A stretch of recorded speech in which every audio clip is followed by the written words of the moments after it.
మొత్తం ముఖ్యమంత్రి గారితో సహా 8 మంది మంత్రులు 33 సార్లు మా ప్రసంగాన్ని అడ్డుకునే ప్రయత్నం చేశారు. పచ్చి అబద్ధాలు. ఇలా సభలో మేం మైక్ కావాలని దాదాపు గంటన్నర సేపు స్పీకర్ గారిని, ఎల్ఏ మినిస్టర్ గారిని మేము ప్రాధేయపడ్డా కూడా మైక్ ఇవ్వలేదు. ఇవాళ మీరు ఏంది ఆదివారం రోజు అసెంబ్లీ పెట్టి ఎక్కడ ఈ రిపోర్టు కోర్టులో కొట్టుడు పోతుందో అని హడావిడిగా పెట్టి బురద జల్లే కార్యక్రమానికి ఇవాళ ప్రభుత్వం దిగింది. నిజంగా చర్చ మీద మీకు నిజాయితీ ఉంటే ఎందుకు మాకు మైక్ ఇవ్వలేదు? మైక్ ఇస్తే మీకు వచ్చిన ఇబ్బంది ఏందని నేను అడుగుతా ఉన్నా. బట్టి విక్రమార్క గారు ఇందాక లాస్ట్లో మాట్లాడుతూ అంటున్నాడు 10 సంవత్సరాల బీఆర్ఎస్ హయాంలో 1 ఎకరానికి నీళ్ళు ఇవ్వలేదట. నేనేం ఛాలెంజింగ్ బట్టి విక్రమార్క గారు, మీరు ఒకవేళ మా ఛాలెంజ్ను స్వీకరిస్తే నేను శాసన సభ్యత్వానికి రాజీనామా చేసి మళ్ళీ పోటీ కూడా చేయను.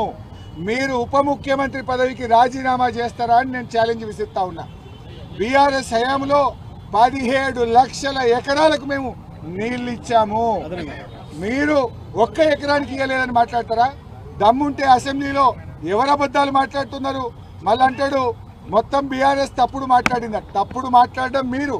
1 ఎకరానికి నీళ్ళు ఇవ్వలేదని అబద్ధం ఆడింది మీరు. ఇలా 17 లక్షల ఎకరాల కొత్త ఆయకట్టుకి ఇచ్చాం.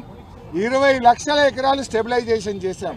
37 లక్షల ఎకరాలకు బీఆర్ఎస్ ప్రభుత్వం నీళ్ళు ఇస్తే 1 ఎకరానికి ఇవ్వలేదని మాట్లాడతారా? అంతేకాదు ప్రాజెక్టులను చీల్చి చెండాడారు.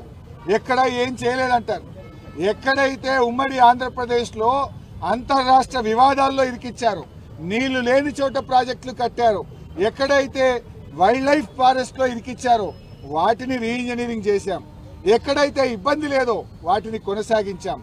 ఇలా కల్వకుర్తి, నెట్టంపాడు, భీమా, కోయిల్ సాగర్ పెండింగ్ ప్రాజెక్టులను రన్నింగ్ ప్రాజెక్టులుగా మార్చి 4000 కోట్ల రూపాయలు ఖర్చు పెట్టి ఒక్క మహబూబ్ నగర్ జిల్లాలో 6 లక్షల ఎకరాలకు కొత్తగా సాగునీరు అందించింది బీఆర్ఎస్ ప్రభుత్వం. ఈ రకంగా మేము రాష్ట్రంలో 17 లక్షల ఎకరాలకు కొత్త ఆయకట్టు ఇచ్చాం. అబద్ధాలు చెప్పేది మీరు.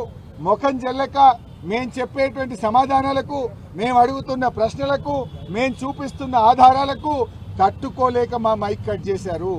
38 మంది ఉన్న బీఆర్ఎస్ పార్టీకి గంట టైం ఇస్తారా? ఏమి ఇంత కాళేశ్వరం కమిషన్ మీద నిన్న మేము అసెంబ్లీలో అడిగాం.